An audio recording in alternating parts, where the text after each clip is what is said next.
Hello again, everyone. This is going to be a bit of a different video than usual, but I hope that you enjoy this as I'm going to partake in a Crunchyroll Anime Award review, or should I say, a reaction to what am I going to be voting for this year's Crunchyroll Anime Awards. So this is like a little award ceremony that Crunchyroll holds every year. I don't know how long they've been doing this for, but I decided to give it a shot, share my thoughts and feelings of it. I mean, as you can see, already right off the screen, right off the bat, I've already talked about, or I already voted prior to everything here, and I figure it would be fun for me to show what I voted for each of these categories. So the way it works is that there's pretty much 24 of these bad boys that we have to vote for each one. You can keep on voting over and over until the eventual anime awards is announced. So, with that being said, I'm going to go through pretty much everyone that I voted already and go from the 24th place stuff that's been voted to the biggest one, which is anime of the year. So without further ado, I'm going to skim through some of the obvious ones. So for example, best voice artist performance for English, I went for Sarah Natocini for her performance in Isla, just because, like, again, the Russian twist and such is still good. Um, Best voice artist performance in Japanese, I went with the voice actress who voices Mao Mao in the Pop Story Diaries. Best ending sequence, this one was a pretty interesting one. I went with the underrated pick, and I went with Atanate by that was the ending from Mappa Studio or Mappa's Rama One Half reboot. Best opening sequence, I think hands down, if we're talking about what is the best opening sequence to come out of last year, 2024, easily Ultanoke with from Dawn to Dawn. There's just out of all the openings nominations they have available right here, this one just takes the cake as like the best, most unique, most out there, and honestly, probably one of the most iconic openings to ever come out over the past 5 years. And it's not even close. Best score, I kind of went with Look Back, which is a movie that I've heard about from a few friends here and there, but I never got a chance to watch. But I've heard the music of this movie, believe it or not, and I actually am intrigued and impressed by it. Best anime song. This one, I went with Otonoke because again, with the lineup here, it's hands down going to be this one just because it's just that big and iconic. It just stands out on its own two legs. Must protect at all cost characters. This is one of the more weirder categories that Crunchyroll has, and I decided that out of the six characters here, I went with Yuki Atose from A Sign of Affection, which is if you know this character, if you know where she came from, essentially she's the character who is deaf but is in a slice of life anime, and if you watch this show, you will be probably crying and bawling your eyes out every time you see her react or sign language in this case. Best supporting character out of the running six. This one was a little weird and tough, but I just went with probably the most basic or base pick, which is Fern from Freerun. And then up next, best main character. Out of all the main characters that have come out that were performing that we have available, I just went with the one main character that for me stood out from the rest, and that's Mao Mao. I again, something about her was super good, super alluring. Hell, even the latest season, the second season of Pop Story Diaries is doing super well right now. That she is still the main character of the show for a reason. Yes, I could have chose Freeran or Okarun or Sung Jinwoo, obviously, but like I said, in my view, Mao Mao for me just takes the cake and just stands out on its own 2 feet. And sure, yes, I could give it to one of these two from Dawn to Dawn, but it's kind of hard for me to choose between these two when they both have their own stand-up performance either way. And Sung Ji Woo, like I said, I feel like he has a strong performance when going to season two, which is why I didn't vote for him in this category. Best slice of life anime. If you remember watching my one of my first earlier episode or anime videos that I dropped this past year, I gave my anime of the year to The Dangers of My Heart season two.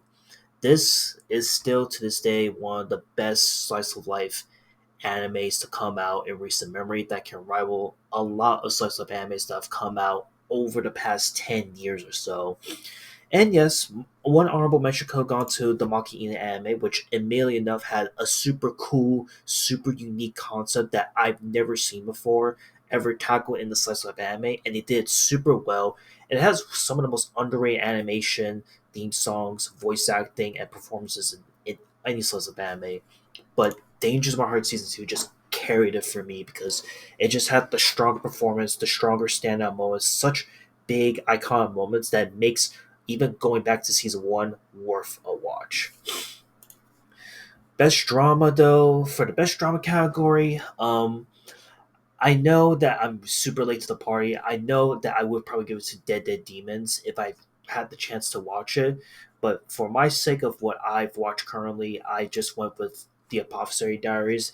This has more drama, more twists and turns than a lot of the other shows that's on here right now. Yes, you can argue Oshinoko Season 2 could really be winning this category, or Pluto, or even the Free Run anime. But I went with probably the one that just captivated me the most and really got me hooked with every single moment that kept on happening.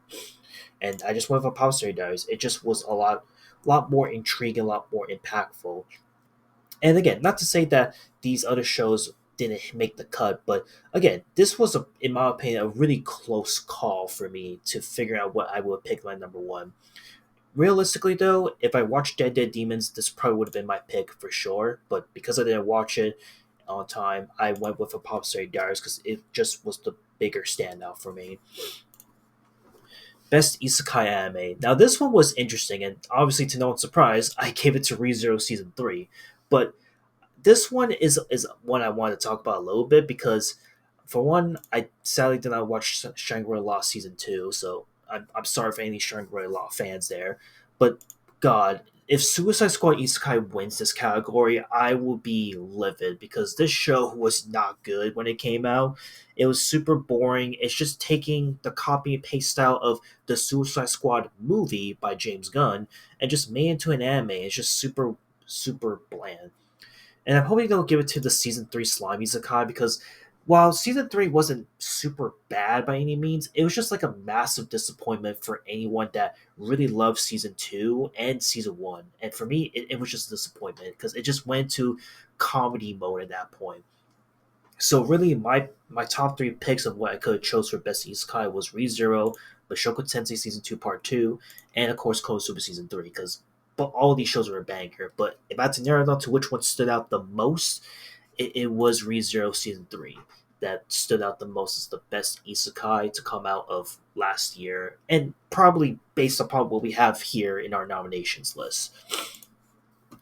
Best action, for best action, I think I would just went with the obvious one, Soul Leveling on this, but I won't be surprised if best action does go to Bleach immediately enough. So I wouldn't be surprised if Bleach takes this category because Bleach has been on a massive uphill comeback since their massive release from a few years ago.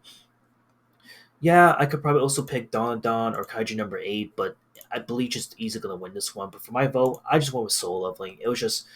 It's the one that really stood out. Just please, for God's sake, do not give it to Demon Slayer Kashira Training Arc. This should not even be nominated in general. It's just such a boring, forgettable arc, in my opinion. Best comedy anime, I just went with the obvious one. Konosuba season 3, best comedy ever. Look, I know I'm a Konosuba fan. You probably might see some some stuff in my background, but believe me when I say Konosuba season 3 is a banger. I just think it's just more funnier, more standout. And yeah, I could have chosen Delicious in Dungeon or my dear friend Nakotan for being super unique too, but Konosuba season 3 all the way, not even close. Best romance anime. This one was a close call, but based upon the romantic aspects of things, I also went with The Dangers of My Heart season 2. Again, I could have gone with Blue Box, could have gone with A Sign of Affection, even Maki Ine, but again, this was my anime of the year, and I'm sticking to it. This is just the best romance anime to come out of last year for a reason. Best background art, which is one of the weirder, obscure nominations. I just went with Pluto with the background art.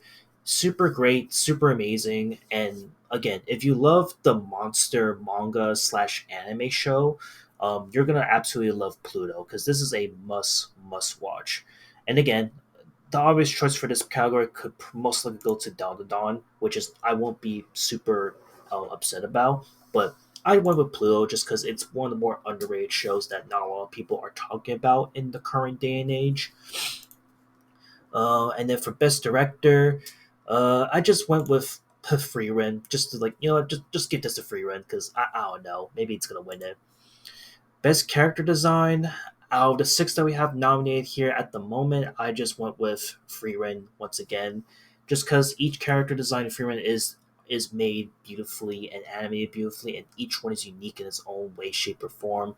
Yes, I could have given it to Dawn the Dawn. Yes, I could have given it to Dungeon Meshi and even Kaiju number 8, but this one just stood out as the best for obvious reasons. Best animation. Honestly, do I need to say more? This is one of the weirdest anime shows out there, and it's so freaking good.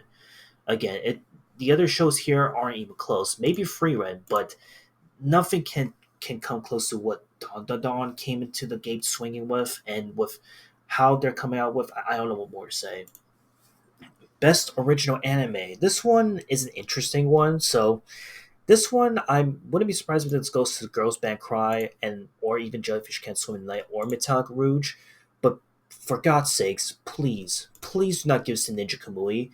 This is one of the worst shows come out of last year because again, as I've stated already, the first three episodes were amazing. They were great. And then episodes 4 through the final episode was such an AI slop downgrade to what it had set up for itself. And it's such a damn shame because it was super good at the beginning and then just ended up falling freaking short of expectations. So, for God's sakes, please do not give Best Original Anime to Ninja Kamui.